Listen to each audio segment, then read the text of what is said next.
Harper, if there are any comments that oh, I'm live? Oh, hey. Oh, we're on this? All right. Yes. Yeah, so if there's any comments, just let us know. So I'm speaking in my ear. Hey, what's up, y'all? It's Come Back with Erica Cobb.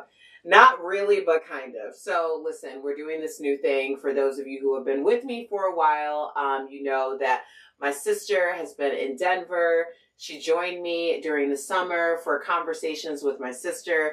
As a result, we decided to go live weekly as opposed to our regular Thursdays of pre-recording.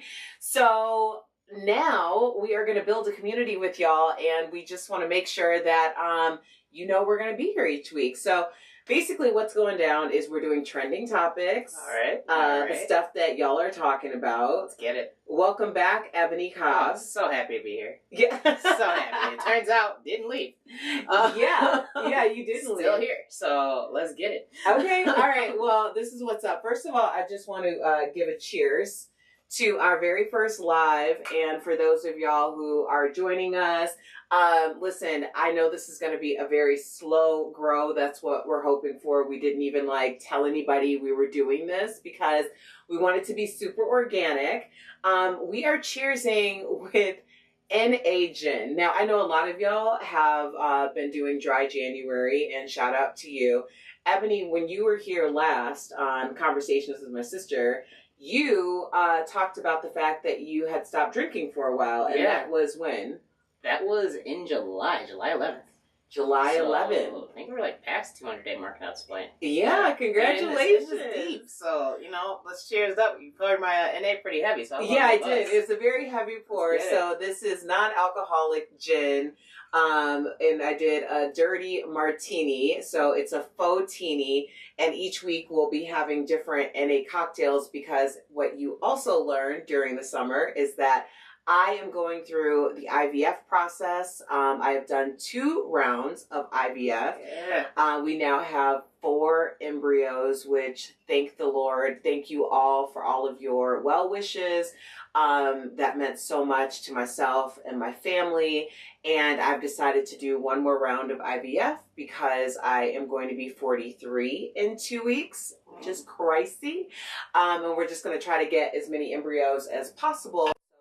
Be going back into surgery in the next couple of weeks to retrieve more eggs. So that is all of the housekeeping. Ooh, yeah. Quite some keeping there. Yeah. Okay.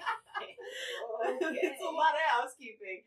First of all, it's February 1st. I want to say happy Black History to all of y'all. It's Black History Month, but as you know, in this country, every month should be Black History Month because Black history is American history. That's the reason why critical race theory and teaching African American studies in schools are so important. So we look forward to building this community with y'all. Let's get it. All right.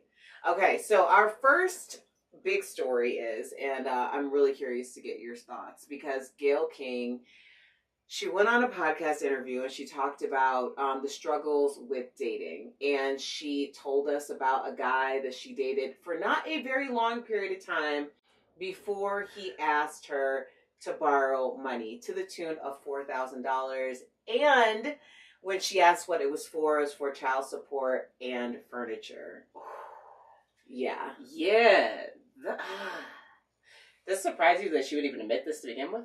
Is this... I'm not surprised that she admitted it. I do give her props for admitting it because I feel like Gayle and Oprah and a lot of other people who are in that age group, or late 60s, early 70s, there's more testimony teaching in your testimony than to tell people how to live their lives based on whatever book or whatever that you're reading or trying to give advice on. So I'm not surprised that she told us. Actually, I like that she told us. Do you think that the number mattered? Because Oprah said that it would be more comfortable if it was 40,000 instead. Well, yeah, but it's Oprah. So 4,000, I don't know. I feel for me, 40, I'm you're crazy. Just based on my worth and all that, my net worth and all that. Right. Does the number matter? I mean, when like they weren't really in a serious relationship, and I'm paying for your kids and your furniture.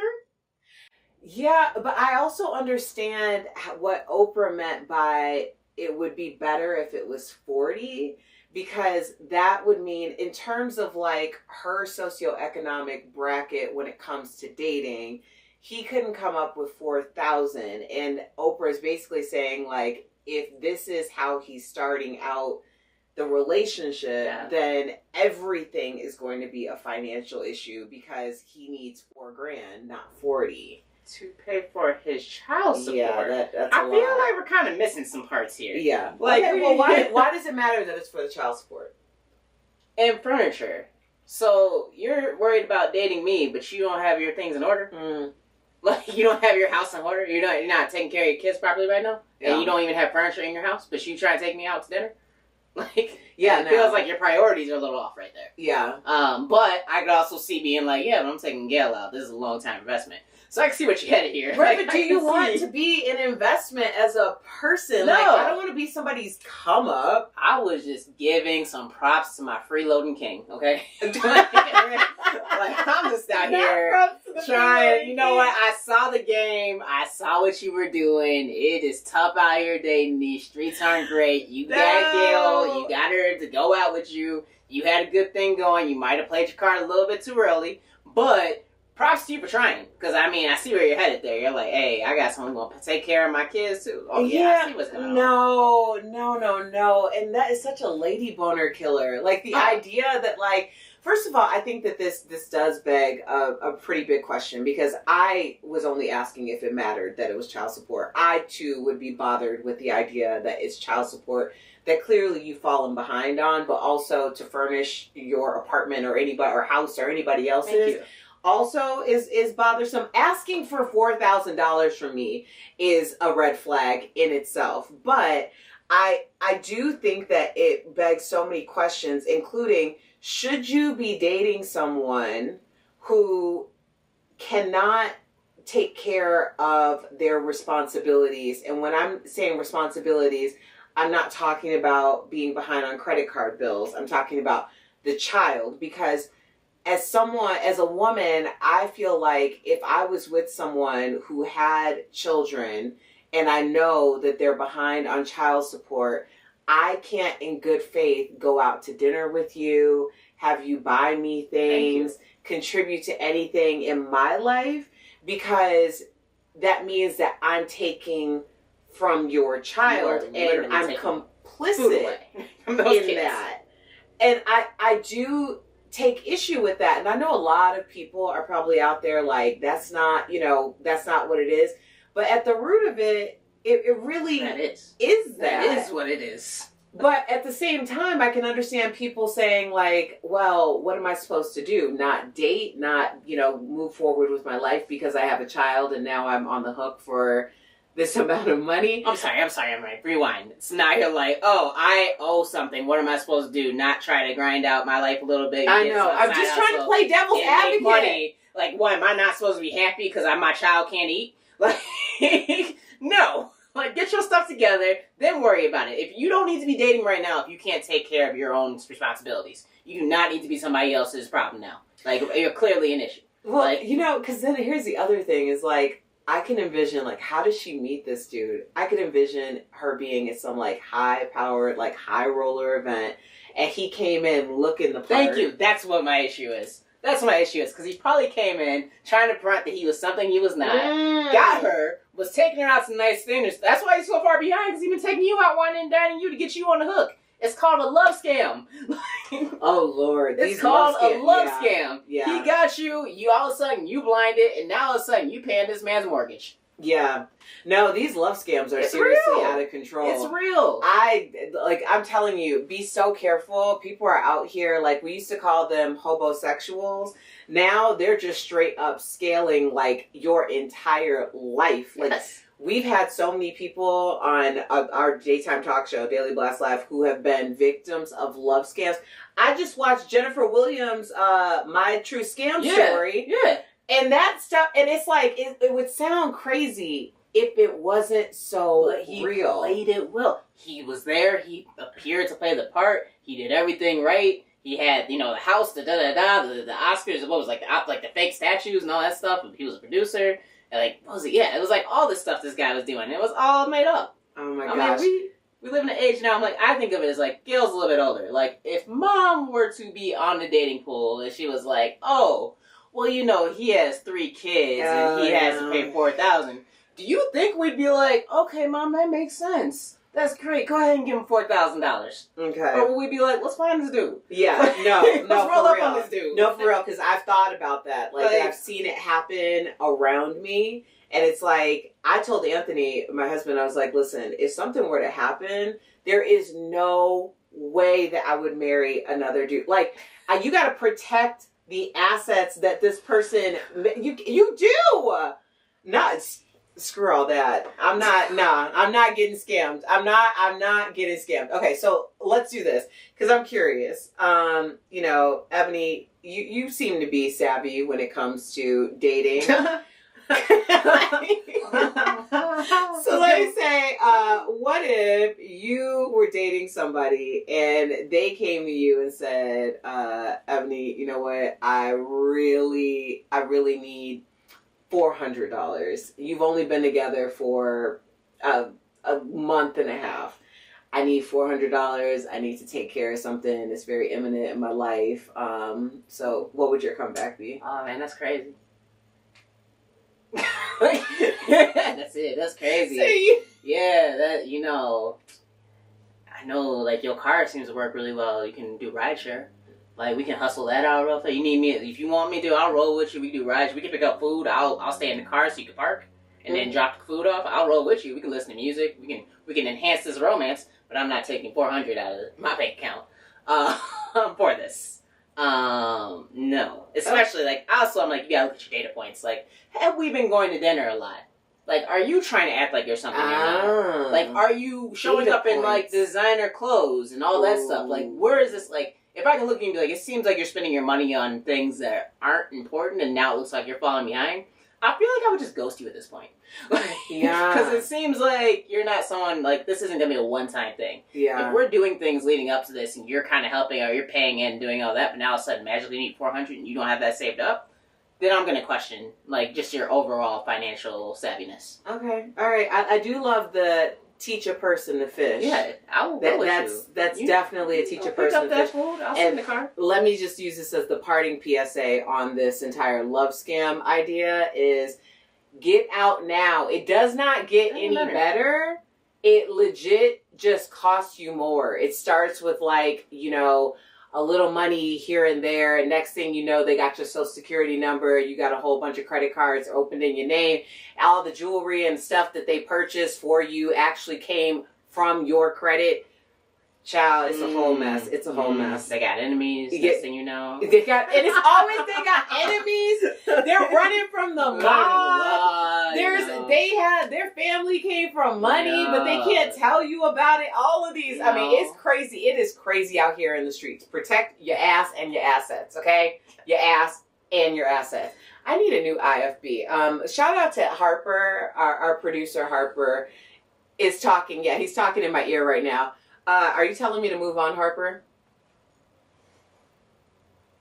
Okay, all right. So moving on. Shout out to Harper. Also, we want to give Anthony Harper. We want to give a shout out to Peter Ortiz, who is our cameraman grip. I don't know. What else do we call you? He's everything. Technical. He's everything. Yes. I just call him Peter. I don't know. Did Peter do it? Peter. Anthony Harper's in the booth back there. Peter Ortiz behind the cameras. Yeah, we rolling. All right, let's talk Issa Rae because we both love Issa Rae. Now, Issa recently did an interview where she talked about more and more shows, black shows, being canceled. Of course, Rap-ish on Max or HBO, which was created by Issa Rae, has been canceled out after the second season. I was a huge Rap-ish fan. I'm trying not to get demonetized on YouTube. Fair. I see what you're doing there. I'm seeing that. Yeah, huge fan of that franchise. I'm so sad that it's been canceled, especially at the height of what I believe was a very successful run. Yep. Yeah. So what did you enjoy most about it? I love what Issa Rae has been able to do over the course of over a decade at this point is bring stories of communities and people that would normally not be amplified. Yeah. I love the idea of these two young women from Miami and not from South Beach, you know, on their hustle. One's a single mother. One is literally hustling, maybe seduce and scheme. That was one of their songs. Seducing and scheming, and really showing the ultimate comeback story, the ultimate, like, from rags to riches story. And I don't feel like we got into the real come up part of it. Yeah. And I don't think that it was given enough time to breathe, and it certainly was not given enough promotion.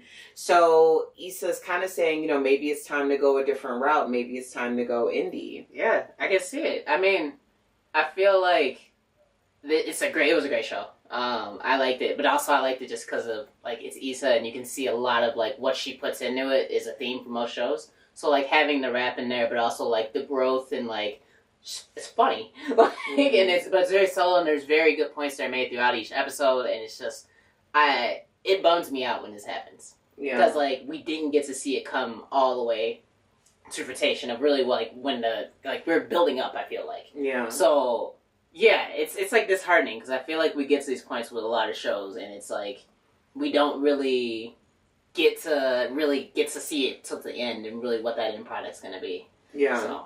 Well, I mean, she did mention in terms of DEI, diversity, equity, and inclusion, because she has many development deals. Yeah. So, and she does say that she has more things that she's creating for herself and creating to produce with other people. But it is super important to acknowledge, especially right now, that DEI is being cut. In 2023, DEI programs and positions were cut by 44%. These are programs and positions that were brought in shortly after George Floyd, 2020, during the height of the social justice movement, when everybody was posting black squares and saying that they stand with black people and Black Lives Matter and black and brown. And the idea of diversity, equity, and inclusion for marginalized communities it really appears to be lip service to, at least 44% of the people and companies who opted to even start it. So it's like, why start performative actions if you're only going to dismantle them a few years later? It's being in tech, I feel like there was this part where I was like, I would make this joke in 2020 where I was like, oh, I can go get any job I want.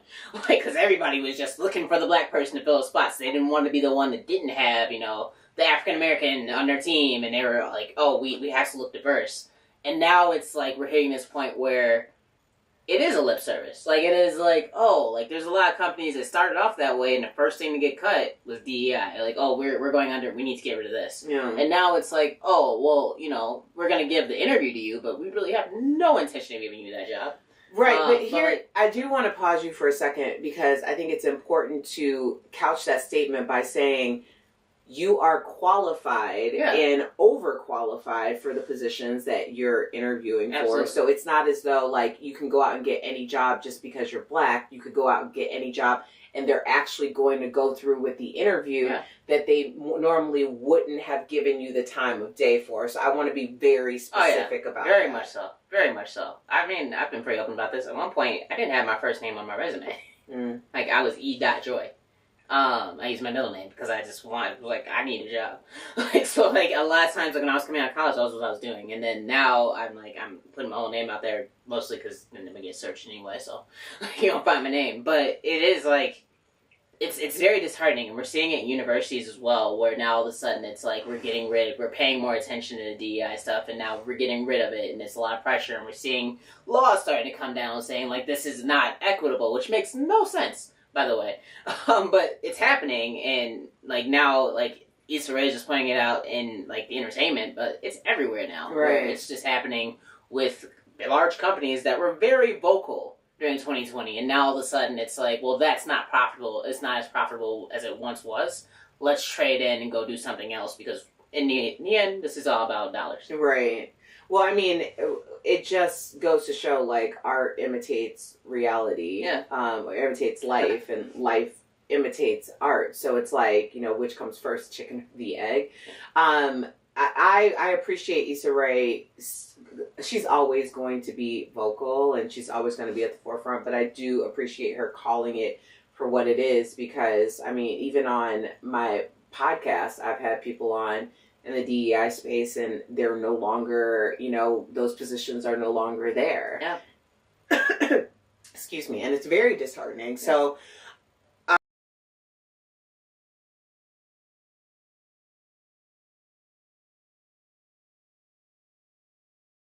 favorite black show of all time. Ooh, that's hard. Can I do like top 3? Okay. You alright? Yeah. Alright. Top 3. Ooh. Okay. Martin. You seem too young to know about Martin. Wow, okay. Well, I know. Okay. We were watching it together. I don't even remember you remembering it. I feel like I went back and watched it and I had a better, a better appreciation for the comedic timing on it. Black show. Current show, Abbott Elementary. Love that one. Oh, I feel like I'm gonna miss one, and later on I'll be like, oh, why didn't I think of that? Blackish. Blackish. I do love Ooh, the whole series though. Just Blackish, Mixed-ish, like Grownish, even Grownish. Yeah. All the issues have just hit. I know. It's like, yeah, that's definitely. And then, oh, come on now. Insecure is definitely. I would go with Insecure. I definitely, Girlfriends, like, they've been talking a lot about potential reboot. Bringing back Girlfriends? Yeah. Would love that. What's yours?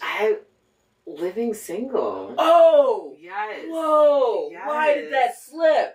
I know. I love the Friend ensemble cast. Like, it's just, yeah. I mean, you just don't. That is history. Without Living Single, there would be no Friends. If there is, you know, there's a lot. There's I a will lot say, that goes into the it. thing that gets like left out about Living Single is that transition where like Queen Latifah goes from wearing those weird knockwear like feminine clothing to starting to wear like HBCU gear and all that. And you're like, the first season, you're just like, she looks so uncomfortable in that. And then like the transition of like by like season 2 and 3, like later in 2 and 3, like her clothing style changed. And I'm like, oh. I wonder if they had to have hit a syndication mark, so I wonder if it coincided with the syndication. But yeah, I want to like look back sometimes and like I'll know if it's an early episode based off what she's wearing, because I'm like, you just look so uncomfortable in this outfit. That's so funny. I still love you, Queen Latifah. And like anytime that song comes on, we are living. Hey. Black Lady sketch show too. Oh, there is so much that I feel like I'm missing out on. Now I'm just disappointed in myself. That's one of my favorites. That's my SNL right there. Well, yeah. I mean, you gotta. There's so many, but the thing is, it's like the contribution to the culture and to pop culture as a whole. You know, we generally are starting that. So there you go. Head up, what? That's right. We're gonna fight my homegirl. All right, go. Anyway. All right, let's talk about. Well, actually, curious. In terms of, because remember when I first started radio, and how I started radio. I do remember you starting radio. Yeah. So essentially, the way that I started radio was there was this jock, Crazy Howard McGee, on WGCI in Chicago, and I was grounded for the summer, and he was the DJ in the afternoons, and he had this thing called the Crazy Hall of Fame. And essentially, he would have people call in and sing a theme song from a classic TV show. And the thing was, you had to be over 18. And I so badly wanted to be a part of this competition because, you know, you would win like tickets to a show or something, but you had to be over 18. So I called every day and I was like, Crazy, why do you have to be over 18? I'm under 18 and I know all the words to each of these songs. And so then he was like, okay, well, we'll do a Junior Crazy Hall of Fame. So then I would call in WGCI and be like, hi, I'm Erica, and I'm calling in because I'm the president of the Junior Crazy Hall of Fame. So call right now, 5914-GCI, and you can play the Junior Crazy Hall of Fame. So I'm going to do my Junior Crazy Hall of Fame. What is the classic song, Different Strokes? Now the world goes round. No. Wait, Different Strokes. Now the world don't move. Yeah, I don't know. I was close enough. Just one drum. I don't know the lyrics, but I know the rhythm goes. It goes different strokes. Okay, all right. We gonna call that. We gonna call that a win. All right. Our last story has to be Taraji P. Henson. You know, we've been talking a lot about Taraji because Taraji has been talking about pay disparity and when it comes to Black women in Hollywood. Preaching about it.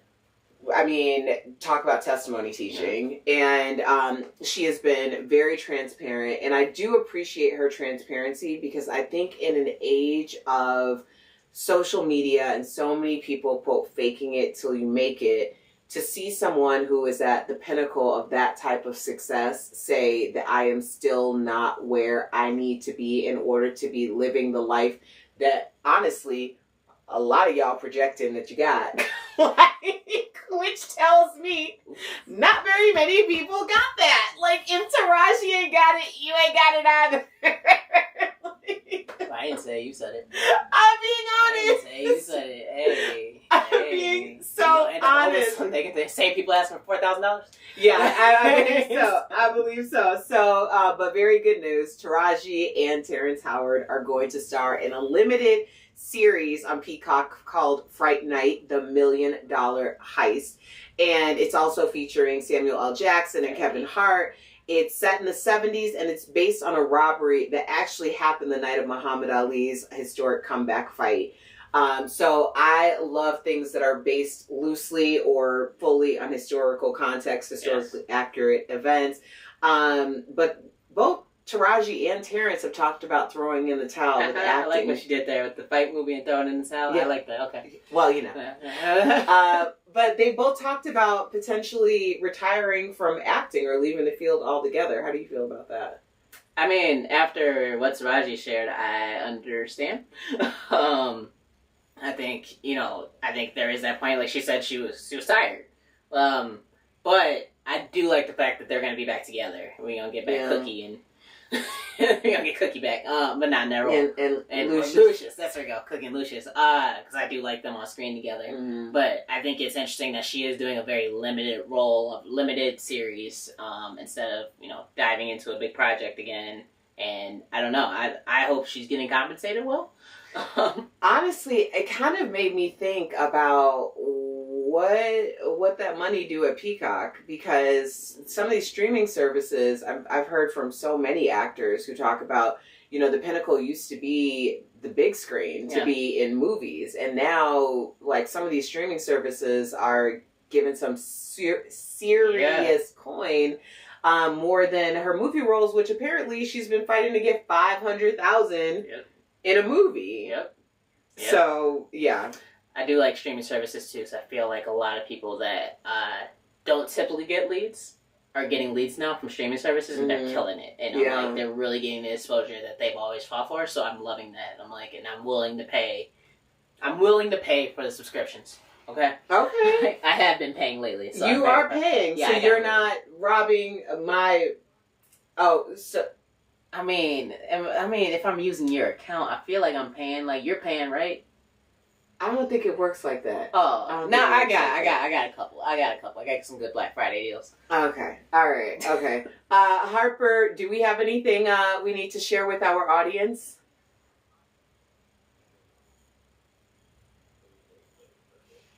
Yeah.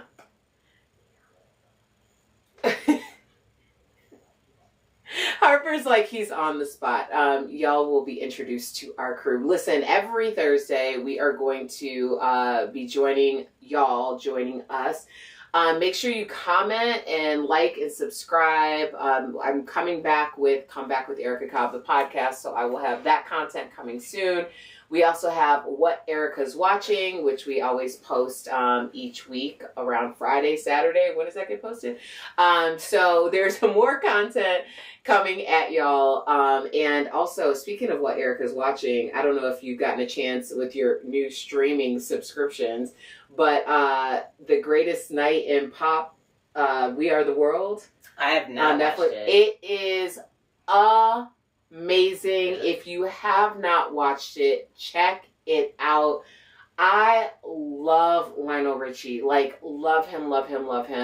Lionel is such a great narrator because he was the absolute glue and the catalyst that brought together that night of recording We Are the World.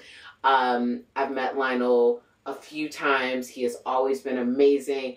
And when I talk about meeting Lionel, people are like, I didn't know you knew Lionel like that. And I'm telling you, Lionel's the type of dude that everybody he meets knows him like that. Because Lionel was like, hey, why don't you come? Bring your guy. Come say hi to me before the concert, before the show. I was like, all right, cool. And guess what? We did. Because Lionel's just like that. So check that out. It's such a great watch. Ebonie, anything that you want to add to the chat? I will say, check out Griselda. That's so good. Sofia Vergara. Good. She's crushing that role. Yeah. I just finished it this morning. And nice. It was like, because I went to sleep last night and was like, ooh, I got one more episode. All right. Okay. All right. Check it out. Maybe we'll have a conversation, throw that in next week. Let's do it. Those two, We Are the World, The Greatest Night in Pop, and Griselda. Check those out. Thank you to everybody who joined us live. We will be here every Thursday around 6:30. That's Mountain Time. So check us out. Thank you to our producer, Anthony Harper, to our everything, Peter Ortiz. He's behind the cameras. Thank you, Ebonie Cobb, my sis, twin. Where have you been? Okay, we'll hit you up with that on social. Speaking of social, you can follow me on social media at Erica Cobb on all platforms except for TikTok, which is at I am Erica Cobb. And you can go to comeback.tv to get the latest on what's going on. See you next week.